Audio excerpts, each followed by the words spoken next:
Hi there, and welcome to another Midweek Memo. 50 years ago, Remembrance Sunday was at its lowest ebb of national popularity. If you read the newspaper reports from then, there was a sense that it was too sentimental and perhaps too outdated for a world that was modern and wanting to move on. Of course, now we know that there has been a great resurgence in its popularity.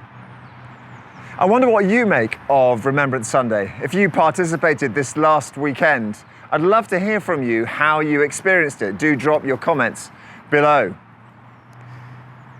Some worry, I think, that the distance that we are from the original events themselves can lead to romanticized militaristic patriotism, a kind of sense that the glory of Great Britannia is much more important, at least, than the glory of God. Although I acknowledge that concern, I have to say I'm always grateful for Remembrance Sunday. I'm grateful for the opportunity to gain some perspective on my life and the life of those around me by hearing the stories of the lives and nations of those who have gone before. Thinking about history is humbling. It reminds us that we are only a tiny bit part in the vast sweep of creation over which the Lord is sovereign from beginning to end. This last Sunday, we looked at the story of David and Goliath. We heard those words that David pronounces to his opponent. He says, "The battle is the Lord's." When we say the battle is the Lord's, when David says that, he means not that the battle is Goliath's because he's so strong and mighty, nor indeed, note, that the battle is ours or mine because I'm so good with a slingshot. He means that the conflict is entirely in the hands of God. As the grandson of a Luftwaffe bomber commander on one side of my family and a major in the British Army on the other, I know the complications of speaking simplistically in terms of victory and defeat in our human struggles. But I can say the battle is the Lord's. And so can you. All of us face battles and struggles every day.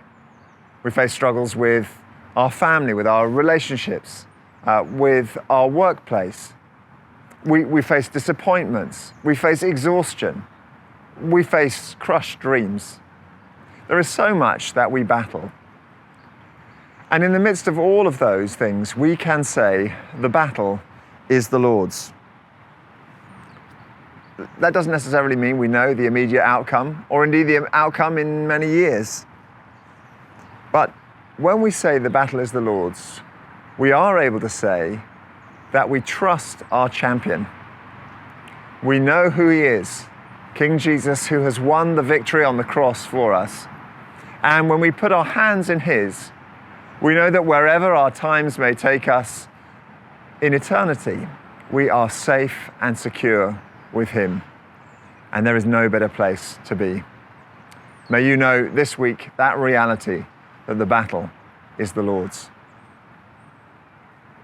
A couple of notices for you. Number one, we have a bereavement awareness course running this Saturday at 10 a.m. It's a great little course that will help you support those whom you know going through a time of bereavement. If you'd like more information on that, contact Carol Trower.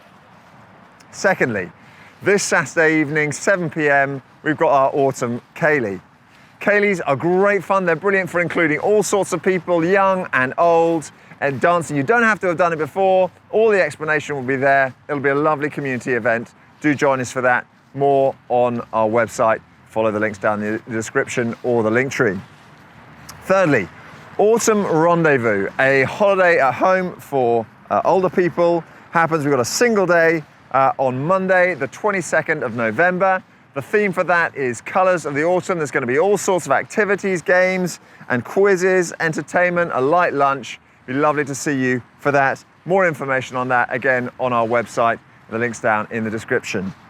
Hi, on the 5th of December, we would love to welcome you, as usual, to join us for refreshments at the Rock Cafe. On this occasion, we're having a Christmas market community event straight from the service until 3 p.m. As well as the usual teas and coffees, we're going to be serving a variety of Christmas treats, and they're all available for a donation. This event will give you a chance to get to know more about Emmanuel Life Groups. What do they do? How to join them? Come and find out what kind of businesses or hobbies members of our congregation and local community have. Over 20 different stalls will give you the opportunity to purchase handmade products, including Christmas cards. Come and join our workshops, including Christmas crafts, flower decorating, circuit training, or singing Christmas carols. Hope to see you there.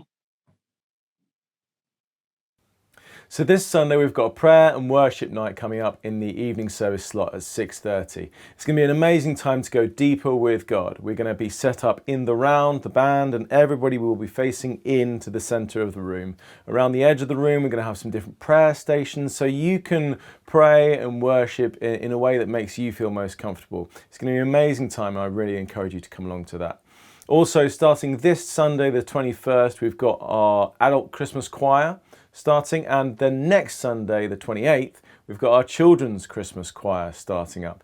Really encourage you to get involved in either of those. The links to sign up are in the link tree or in the description below.